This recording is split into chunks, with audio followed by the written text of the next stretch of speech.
요한계시록 8장 6절이 되겠습니다. 요한계시록 8장 6절. 일곱 나팔 가진 일곱 천사가 나팔 불기를 예비하더라. 아멘. 자, 일곱 나팔.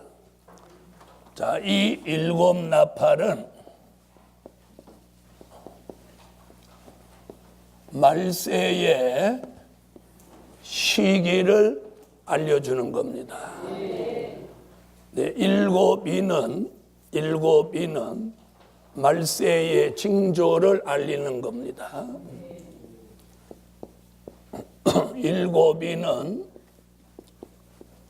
인이 뭐냐? 그러면 이는 말세의 징조를 알리는 것이고, 일곱 나팔은 말세의 시기를 알리는 거예요. 그래서 일곱 나팔을 알면 뭐를 알 수 있다? 말세의 시기를 알 수 있게 되는 것입니다. 아멘. 그래서 지난달에도 말씀드렸듯이 계시록 8장에 들어오면 이때부터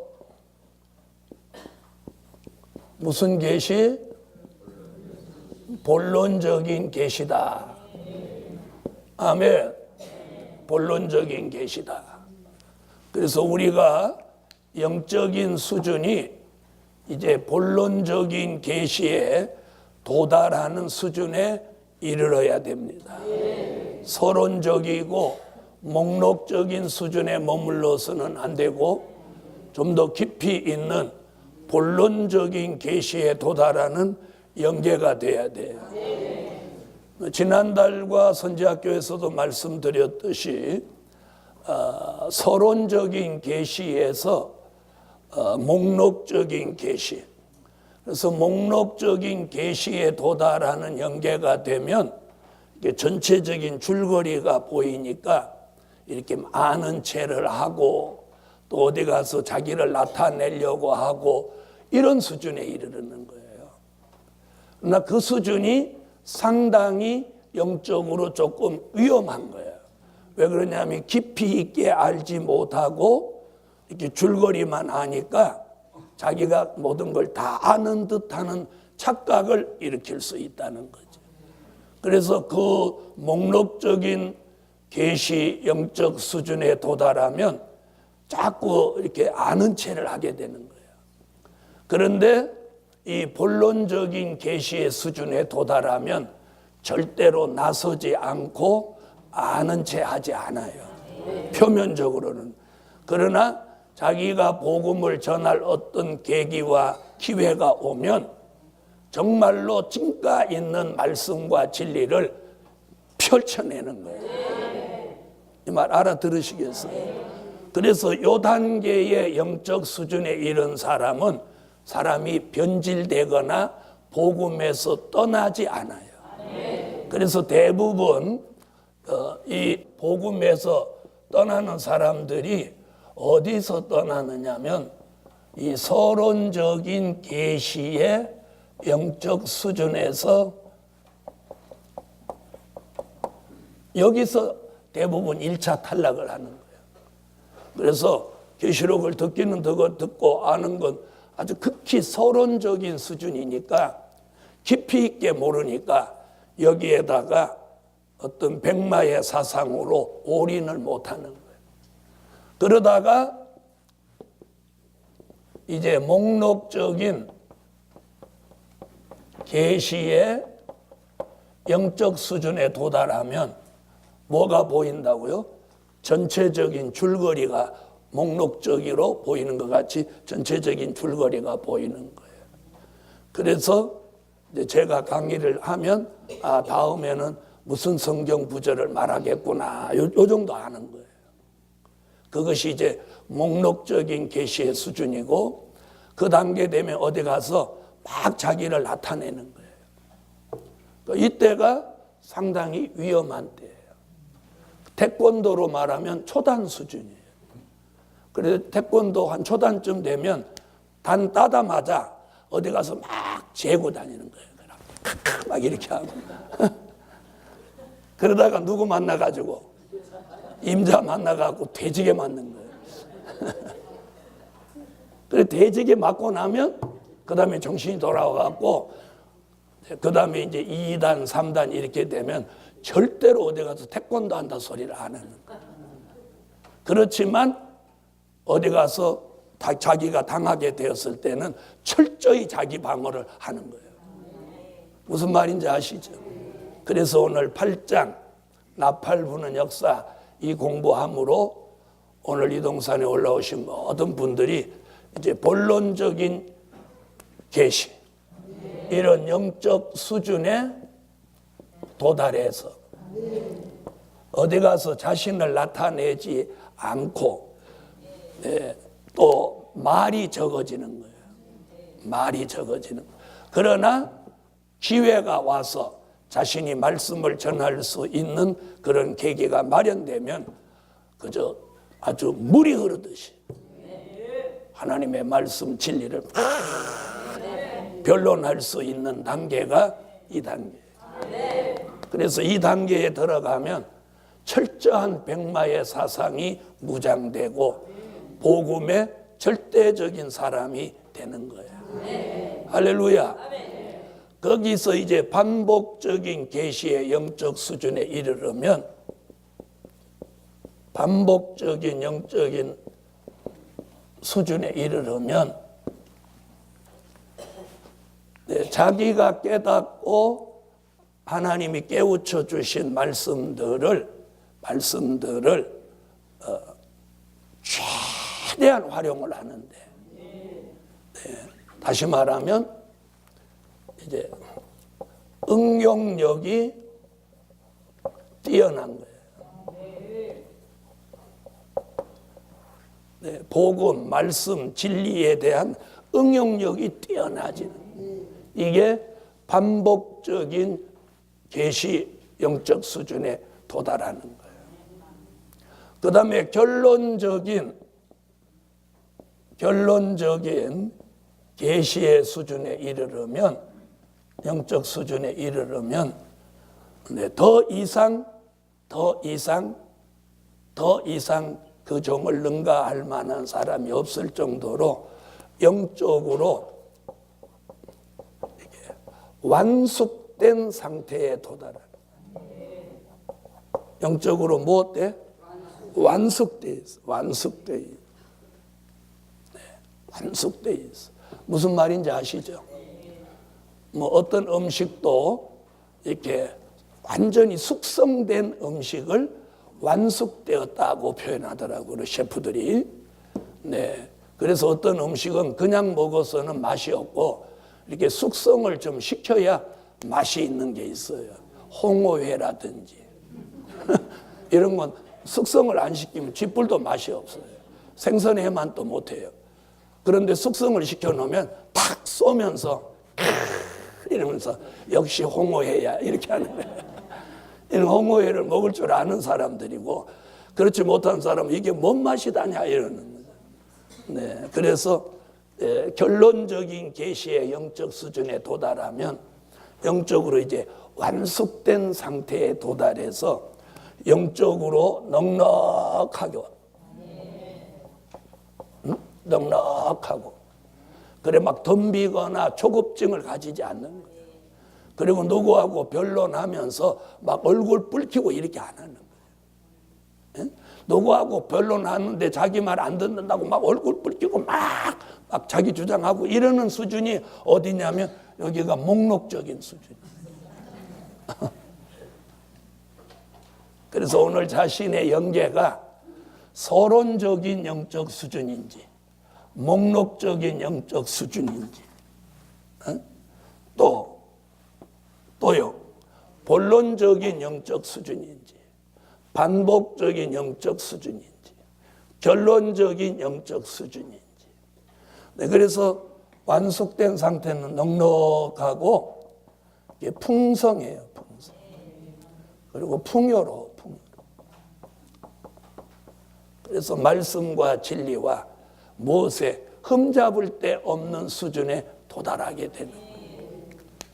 네, 그러기 위해서는 꼭 기름 부음을 받아야 기름 부음을 받아야 이 목록적인 수준까지는 기름 부음 없어도 도달해요. 그런데 본론적이고 반복적이고 결론적인 영적인 수준에 도달하려면 반드시 기름 부음을 받아야 된다. 할렐루야. 그래서 오늘 이제 본론적인 계시에 이르르면 말씀이 더욱 정교해져요. 본론적인 수준에 들어 말씀이 정교해지는 거예요. 말씀이 정교해지는. 네. 이런 은혜가 그 다음에 반복적인 영적 수준에 이르면 말씀과 진리를 자유자재로 응용하는 거예요. 응용이라는 말 아시죠? 그래서 뭐 미술에서 응용 미술, 응용 음악 그 두 가지에서만 응용이라는 말을 많이 쓰더라고요. 그러니까 어떤 음악과 미술이 어떤 경지에 도달하면 모든 것을 음악화, 미술화할 수 있는 단계를 말하는 거예요. 아멘. 그런 것 같이 우리도 영적인 수준이 여기 도달하면 이 응용력이 뛰어난 거예요. 그래서 성경 66권을 종횡무진 활용하고 거침없이 하나님의 말씀을 전하게 되는 거예요. 거기서 한 단계 더 나아가면 아주 완숙된 상태에 도달해서 넉넉하고 풍성하고 풍요로운 말씀과 진리와 은혜를 표현하는 단계에 도달한다. 그래서 오늘은 자신의 영적 수준이 어느 쪽인지 한번 파악을 하고 막 아는 채 했으면 좀 더 깊이 있게 이제 영적으로 무게 있게 본론적인 계시의 영적 수준에 도달하실 수 있기를 예수 이름으로 축원합니다. 아멘. 자,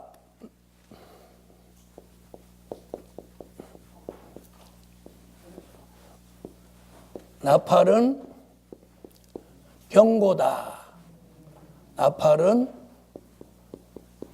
전쟁이다. 다른 쪽으로 말하면 나팔은 재앙이다. 나팔은 세 가지로 말합니다. 자, 나팔은 경고입니다. 경고.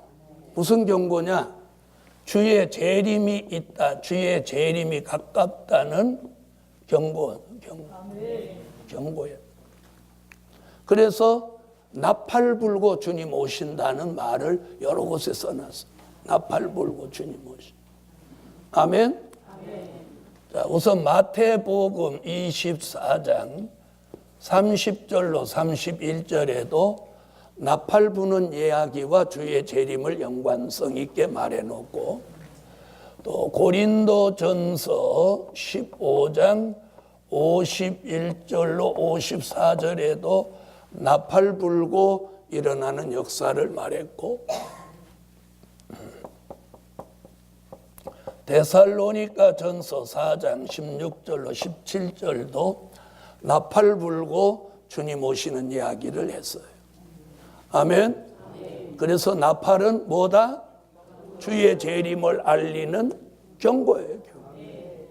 그래서 오늘 이 나팔에 대한 말씀을 공부하면서 우리는 주의 재림이 가깝다는 경고로 받아야 돼요. 자, 마태복음 24장 30절로 31절. 자, 찾으셨으면 읽어주세요.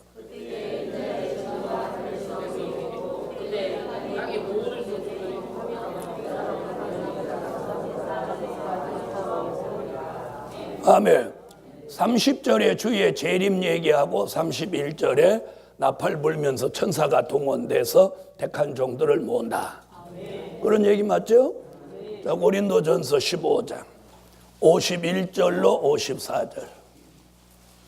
자, 찾으셨으면 읽어주세요.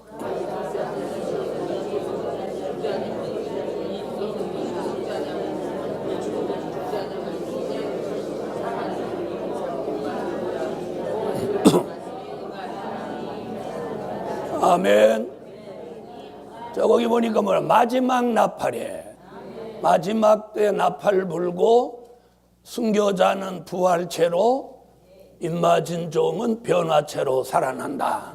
이게 주의 재림 때 있는 나팔 불고 일어나는 역사. 데살로니가 전서 4장 16절로 17절 읽으세요.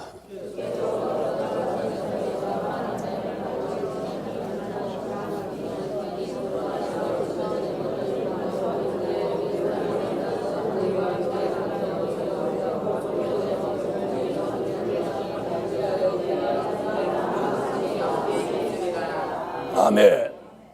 자, 뭐라고 그랬어? 나팔은 경고인데, 자, 나팔 불고 주님이 공중에 오신다.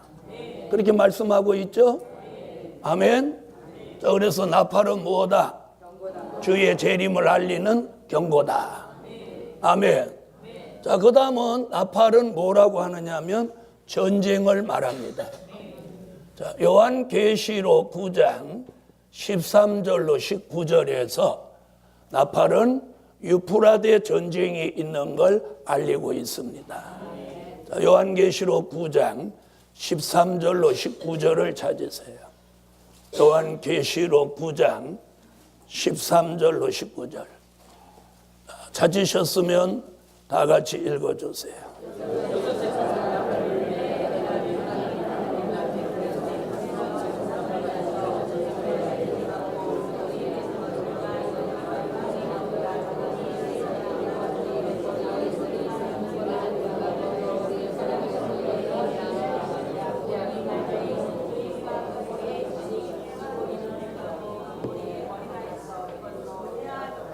아멘.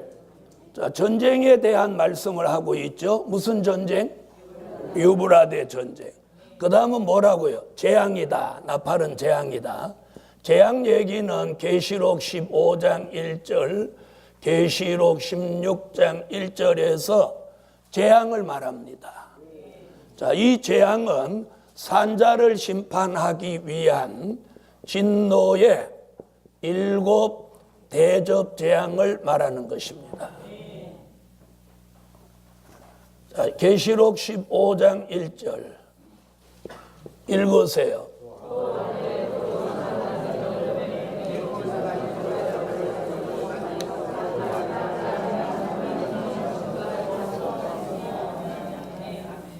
아멘.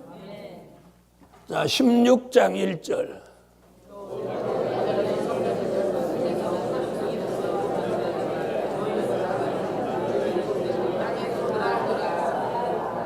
할렐루야. 자, 그래서 요한계시록에서 말하는 7 나팔은 나팔을 7번 분다는 이야기예요. 그 나팔은 주의 재림을 알리는 경고도 되고 유프라데 전쟁을 알리는 재앙 전쟁이고 진노의 7 대접 재앙을 쏟는 재앙을 알리는 것.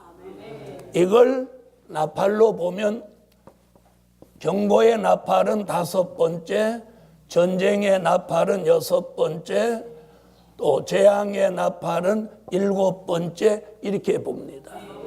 이것을 뭐라고 하느냐면 자, 5번째 나팔 불고 주의 재림에 대한 얘기는 화로는 황충이가 나오는 첫째 화다. 또 전쟁을 말하는 건 화는 몇째 화? 둘째 화다. 재앙을 알리는 것은 셋째 화다. 아멘.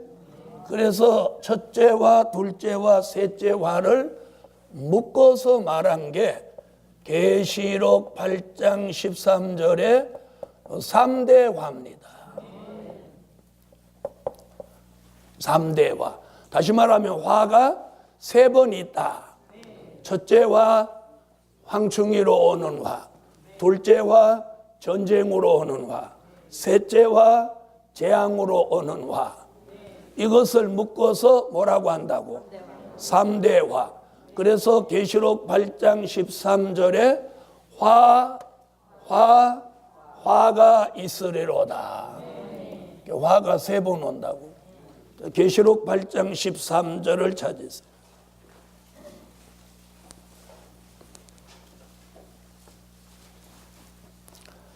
계시록 8장 13절 읽으세요.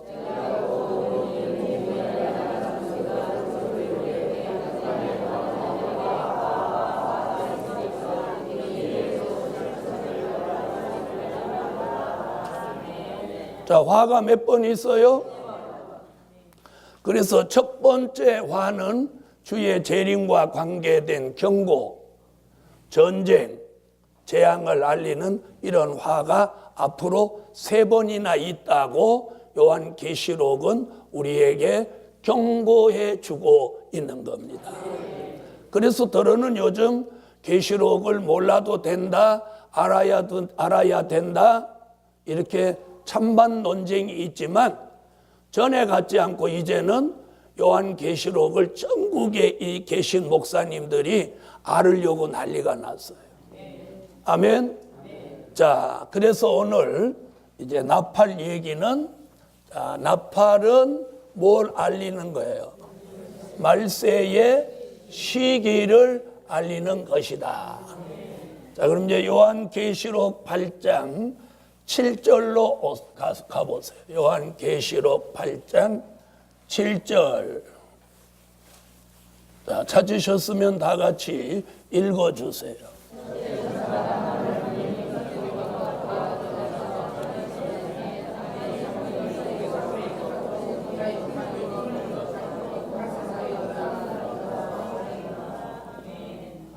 아멘. 자, 첫째 나팔은 계시록 8장 7절에서 자, 천사 7이 나팔 하나씩을 받아가지고 이제 순서대로 차례대로 첫째 나팔을 붑니다.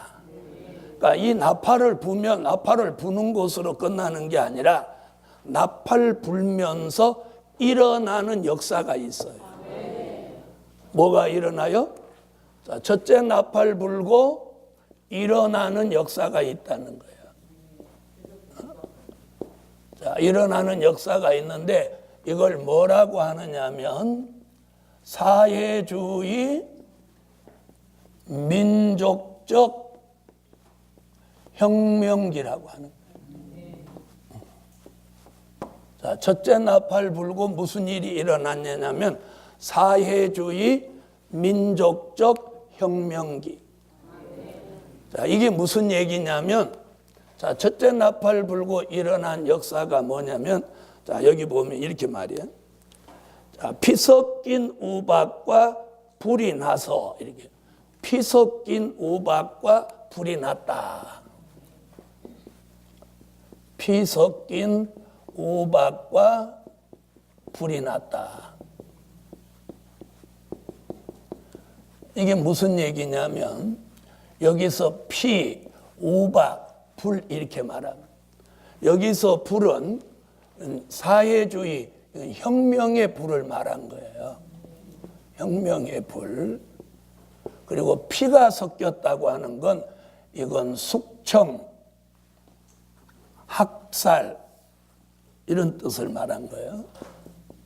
숙청, 학살. 그 다음에 우박 얘기는 이는 무심 중에 대체적으로 일기예보 중에서 비가 온다, 눈이 온다는 예보는 많아도 우박 온다는 예보는 거의 없어요. 네. 그래서 우박 오는 건 쉽지 않아요. 왜 그러냐면 비가 오다가 공중에서 기온이 차서 결빙되는 게 눈이고 약간 결빙되면 눈이고 아주 결빙되면 우박이 되는 거예요. 그래서 아직까지도 기상청에서 우박 온다는 이야기는 저는 별로 못 들어봐요. 저번에 한번 우박 올 가능성이 몇 퍼센트 그렇게 얘기를 해요. 이게 뭐냐면 우박 쏟아지듯이 무심중에 혁명의 불이 일어나서 많은 사람을 숙청하고 학살하는 일이 몇 번째 나팔 불 때, 첫 번째 나팔 불 때 일어났다는 거예요. 그러면 이것을 역사적으로 돌이켜보면 이게 무슨 얘기냐면 이게 사회주의 혁명이에요. 사회주의 혁명. 자, 우리가 사회주의 혁명을 언제 일어난 것으로 보아요?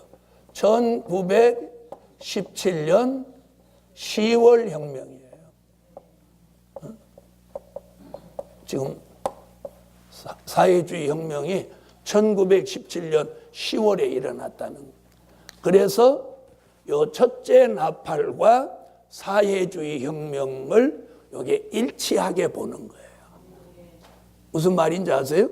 그러니까 첫째 나팔 불 때 피 섞인 우박과 불이 났다는 말이 소비에트에서 일어난 사회주의 혁명 그 불길로 인해서 자, 많은 사람이 숙청되고 학살되는 일이 그때 일어난 거예요.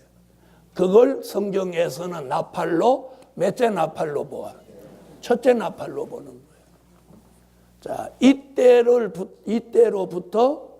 이때로부터 아까 공부한 계시록은 무슨 시기로 들어들고? 본론적인 계시.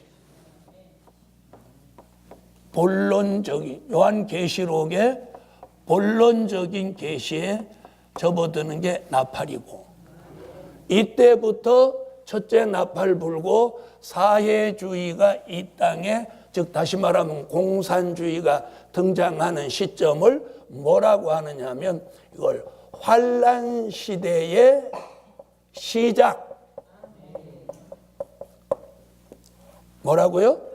환란 시대의 시작. 흔히 사람들이 뭐라고 표현하느냐 하면 말세 혹은 종말 이런 표현을 쓰는 거죠.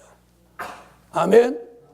자, 그런 역사가 본격적으로 일어나는 시점을 몇째 나팔로 보는 거예요. 몇째 나팔로? 첫째 나팔로 보는 거예요. 첫째 나팔. 아멘.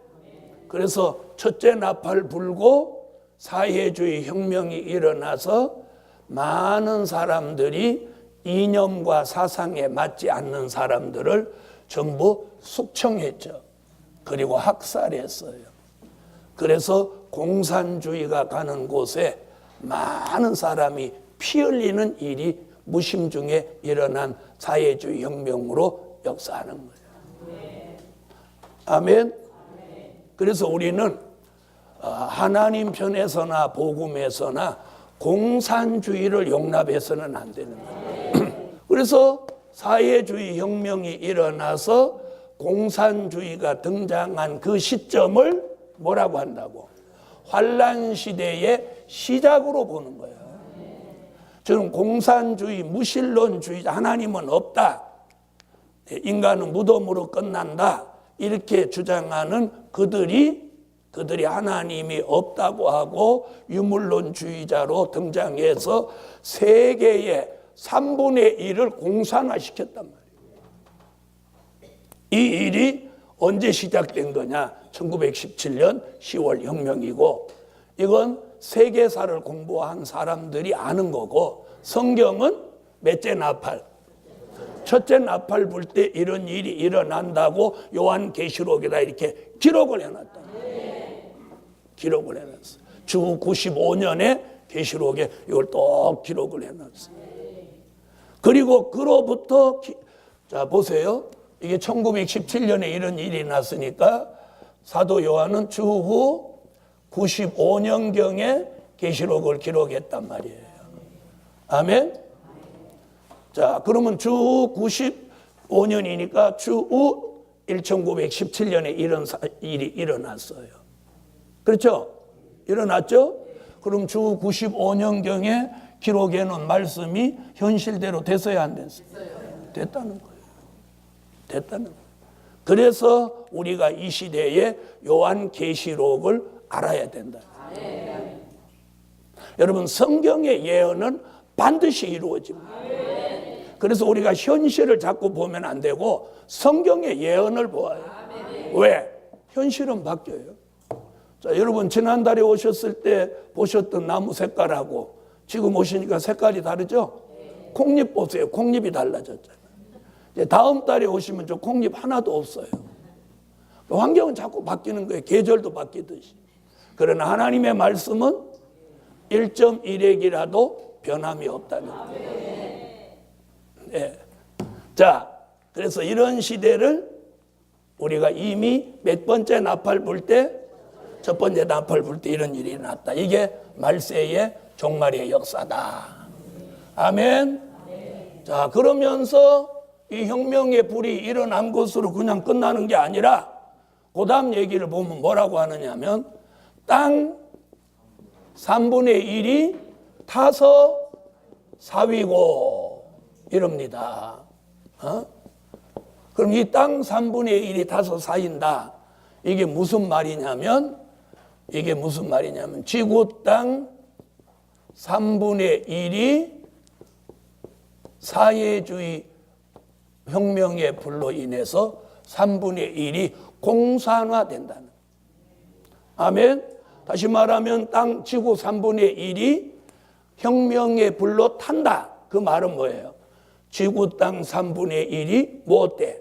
공산화되는 거예요. 공산화.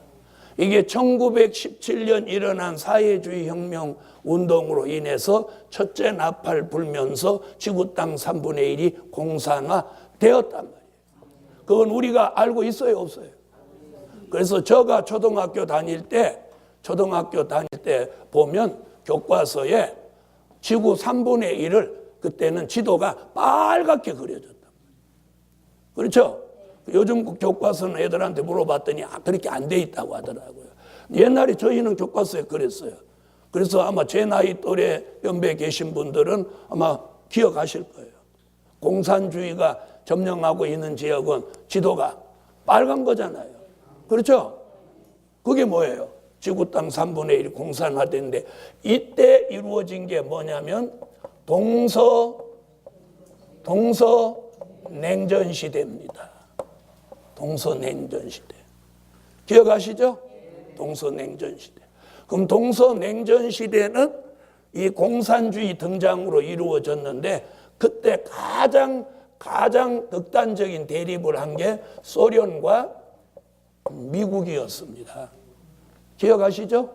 소련과 미국이. 이런 일이 언제부터 생겨났냐? 성경은 첫째 나팔 불 때부터 이런 일이 일어났다. 이런 얘기예요. 자, 그 다음 다시 8장 7절을 보세요.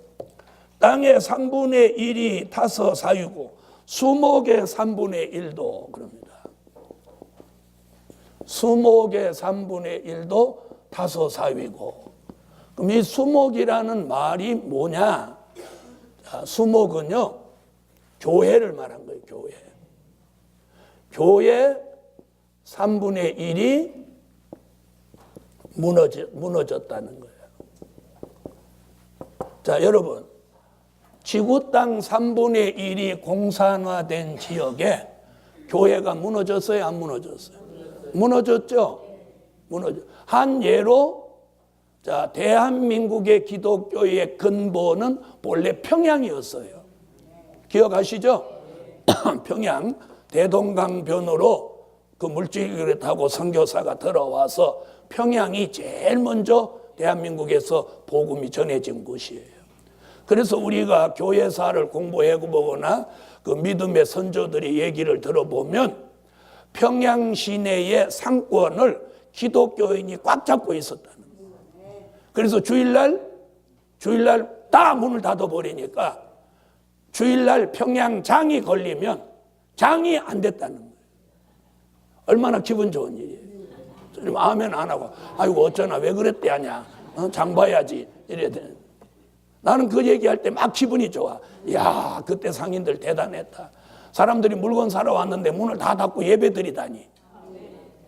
그러면 평양에는 문을 다 닫아버려서 장이 안 될 정도였으니까 우리 믿음의 선조들은 주일 성수를 그렇게 확실히 했다는 거예요.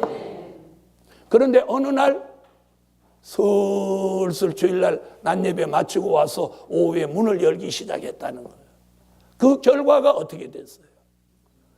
평양은 저주받은 곳이 돼버렸고 거기서 믿음을 지키려고 하는 사람들은 남쪽으로 내려오지 않고는 못 베길 현실이 일어났다는 거예요. 여러분, 우리가 믿음을 지켜야 됩니다.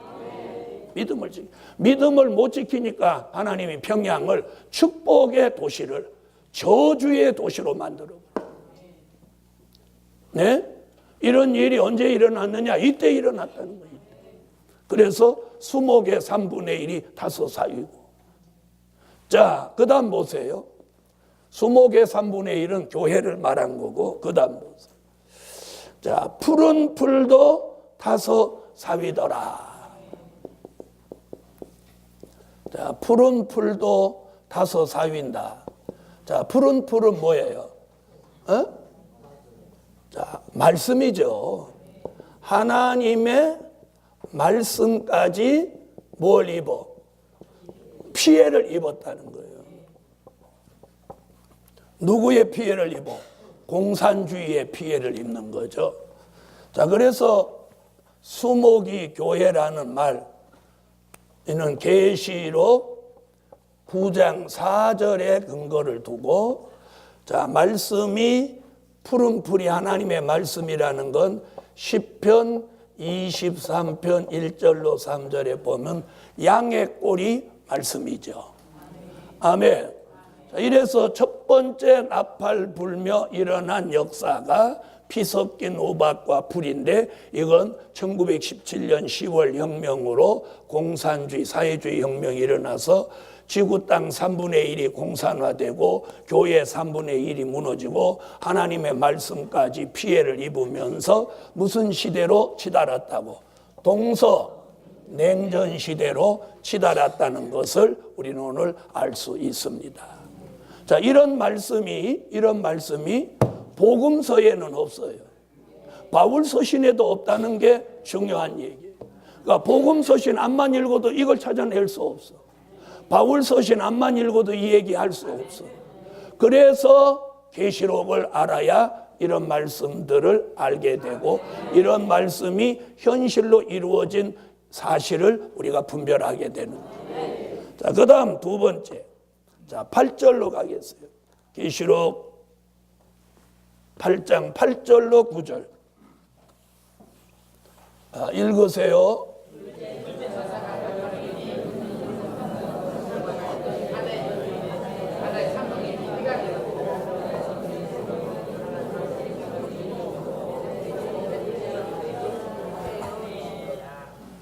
아멘.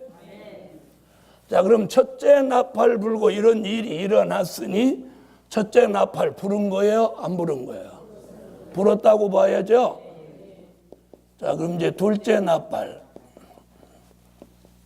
자, 둘째 나팔은 계시록 8장 8절로 9절에서 불었는데, 자, 첫째 나팔 같이 사회주의 혁명의 불길이 일어나니까 그 지구 땅 3분의 1이 공산화된 지역 안에 사회가 혼란기를 맞이하는 거예요. 그래서 뭐라고 하느냐? 사회 혼란기. 두 번째 나팔 불고 일어난 게 뭐예요? 사회 혼란기예요. 사회 혼란기. 자, 이렇게 보고 둘째 전사가 나팔을 부니 불 붙는 큰 산과 같은 것이 그랬습니다. 여기 보니까 불 붙는 큰 산과 같은 것이 이렇게 말하고 있어요. 그럼 이게 무슨 말이냐? 자, 불 붙는 이 말은 아까 계시록 8장 7절에서 말하는 무슨 불?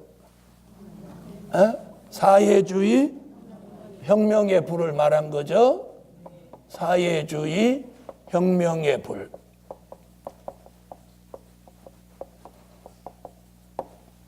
그런데 큰 산과 같다. 큰 산과 같다. 이 말은 무슨 말이냐면 계시록 17장 9절로 10절에 근거해 보면, 자, 성경을 한번 찾아보세요. 계시록 17장 9절로 10절. 자, 다 같이 읽으세요.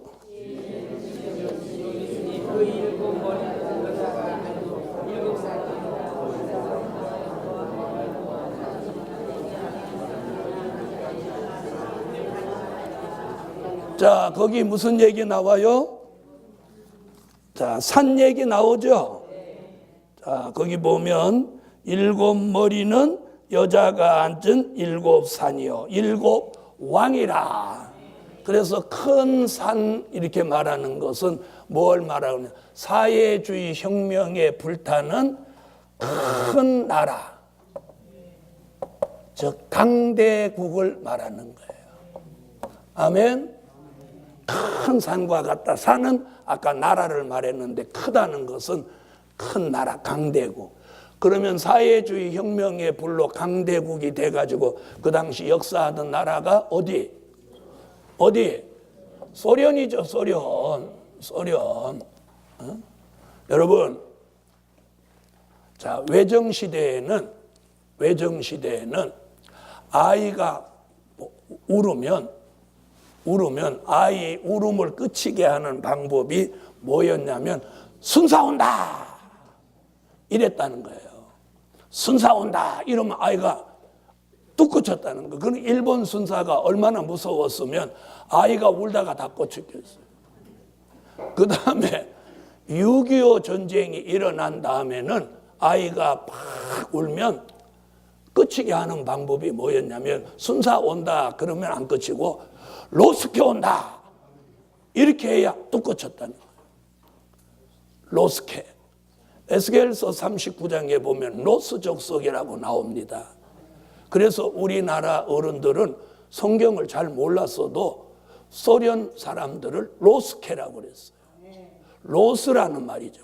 케라는 말은 우리가 나쁜 용어를 쓸 때 오랑캐, 오랑캐 그러죠?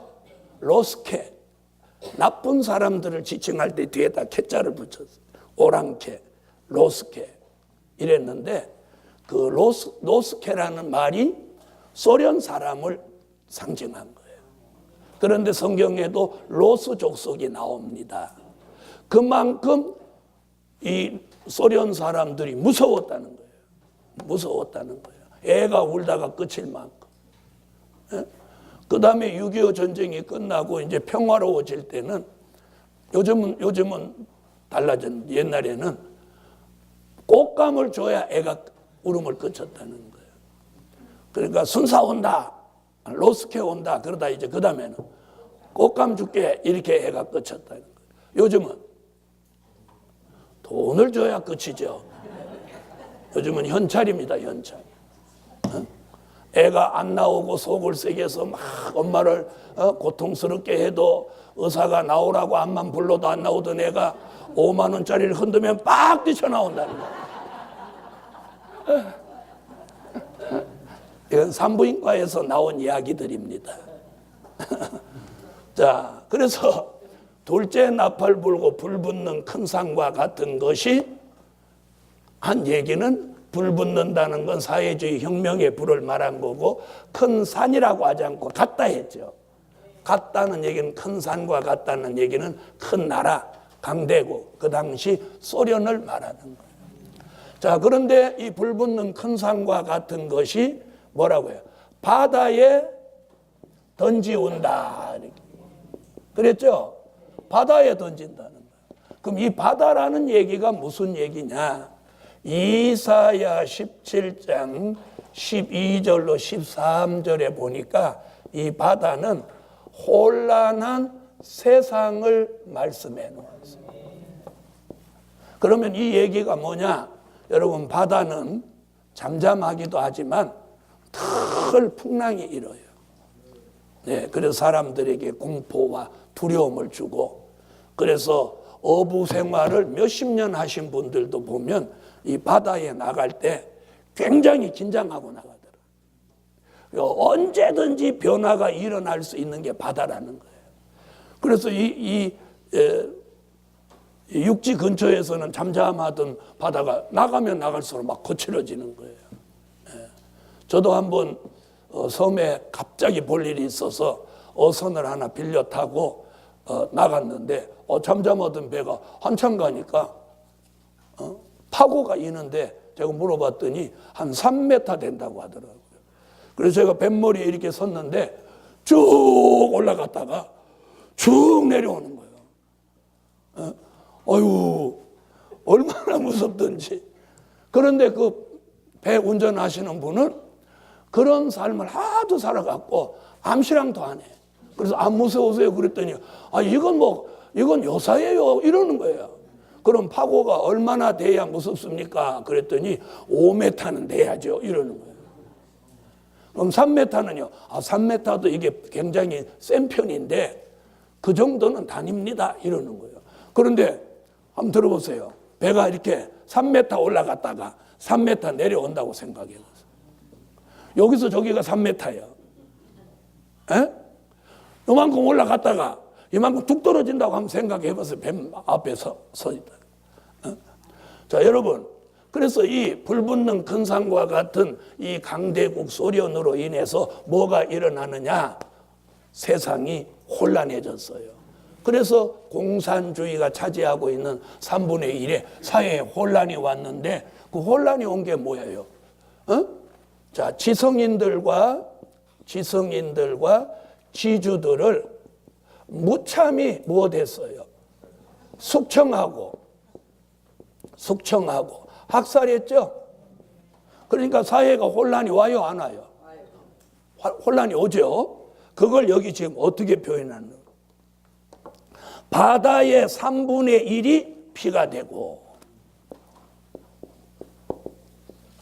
바다 3분의 1 피가 된다. 자, 그럼 아까는 땅 3분의 1이죠? 이번에는 바다 3분의 1. 그럼 이게 합하면 뭘 말하는 거예요? 5대양 6대주를 말하는 거죠. 그죠? 그러니까 바다 3분의 1, 아까 땅 3분의 1. 합하니까 5대양 6대주의 3분의 1이 뭐 하게 되는 거예요? 혼란이 오게 됐다는 거예요. 그 안에 혼란이 오게 됐어. 이해하셨죠? 그리고 바다 3분의 1이 피가 된다는 것은 뭘 말하느냐? 이 3분의 1이 사회주의가 이루어진 공산주의가 된 3분의 1에 무슨 일이 벌어져? 숙청과 학살이 이루어지니까 바다 3분의 1이 뭐가 됐다? 피가 됐다. 이 말이 이루어졌죠? 그래서 오직하면 북한에는 피바다라는 노래가 있고 피바다라는 뭐가 유명해? 연극이 유명하다는 거예요. 여러분, 그 제목만 들어도 섬찟하지 않아요? 피바다. 지금도 북한은 피바다입니다. 수도 없이 죽고 죽이고 이런 일들이 자행되고 있습니다. 자, 그래서 바다 3분의 1이 뭐가 된다? 피가 된다. 그 다음에 9절 보세요. 바다 가운데 생명 가진 피조물들의 3분의 1이 죽는다. 이게 얼마나 무서운가 뭐예요? 피조물의 3분의 1이 죽는다. 자, 이게 무슨 말이냐면 이 공산주의가 점령한 지역 안에 자유가 박탈당한다는 거예요. 자유박탈. 자, 공산주의 국가, 독재는 가장 무서운 게 뭐예요? 자유를 박탈하는 거죠. 자유를 박탈하는 거죠. 아멘? 여러분, 자유 박탈 중에 제일 무서운 게 뭐냐면, 자, 보세요. 말하지 말라는 거예요. 언론의 자유. 에? 자, 오늘부터 앞으로 저녁 자수실 때까지 말하지 마세요. 그래 보세요. 가만 놔두면 저녁까지 말하기 싫어서 안 할 사람 있지만 하지 마세요 이렇게 하면 막 그때부터 입이 근지러워지는 거예요. 막 안 하고 싶었던 말도 하고 싶고 그러는 거죠. 자, 지금부터 아멘 하지 마세요 이러보세요. 여기서 바로 반감이 나오죠. 쥐가 뭔데 아멘 하지 마라 하라 하냐. 나오죠? 안 나오는가 봐. 자, 그래서 여러분 자유가 얼마나 귀중한 거예요. 자, 자유가 박탈, 공산주의 안에 자유가 박탈. 거주권의 자유, 언론의 자유, 종교의 자유, 결사의 자유, 이런 자유가 다 박탈당해버려요. 이게 얼마나 무서운 거예요. 이게 이때 일어난 거예요. 몇 번째 나팔 불 때, 두 번째 나팔 불 때 일어났어요. 자, 그 다음 보세요. 배들의 3분의 1이 깨어진다. 자, 그럼 세상을 뭘로 비유해서? 바다로 비유했죠? 그런데 배들의 3분의 1이 깨어진다. 이게 몇째 나팔 불 때 일어났다는 거예요. 둘째 나팔. 이게 뭐냐면 지금은 이런 용어 자체도 없지만 철의 장막을 둘러서 교통을 두절시켰어요. 이게 두 번째 나팔 불 때 일어난 거예요. 자, 바다에 배가 있어야 왕래하죠. 그렇죠? 그런데 철의 장막을 둘러서 자본주의 국가와 공산주의 국가가 서로 교통하지 못하도록 둘러놓은 것을 우리가 그 당시 뭐라고 했느냐면 그 당시 용어로 철의 장막이에요. 요즘 애들한테 야, 너 철의 장막 아냐? 그러면 철조망 둘렀어요? 이렇게 말하는 거예요. 어떤 아이한테 고등학교 1학년 학생한테 3.1절을 읽으라고 하니까 이렇게 읽더랍니다. 3,1절 이렇게. 못 알아들었는가 봐. 걔는 그러니까 무슨 뭘 잘 모른다는 3.1절 모르는 거예요. 아마 걔는 유관순이 누구냐고 그러면 그 언니 누구예요? 그럴지도. 여러분, 우리가 세월이 바뀌었어도 지나간 역사 속의 현실들은 우리가 이걸 잊어서는 안 됩니다. 자, 철의 장막을 둘러서 교통이 두절되고, 네? 동서냉전 시대가 그때 확고히 자리 잡은 일이 첫째 나팔과 둘째 나팔 불 때 일어났다. 그럼 나팔이 몇째 나팔도 불었어요. 둘째 나팔도 진작 부른 거죠. 이런 일이 있었다. 이걸 우리는 뭘 통해서? 오늘 계시록 8장 나팔을 통해서 그 시대에 있었던 사실을 오늘 증명하는 거예요. 자, 이런 말씀들이 사복음서에도 없고 바울서신에도 없다는 거예요. 그래서 요한계시록을 통해서 오늘 분별합니다. 기도드리겠습니다.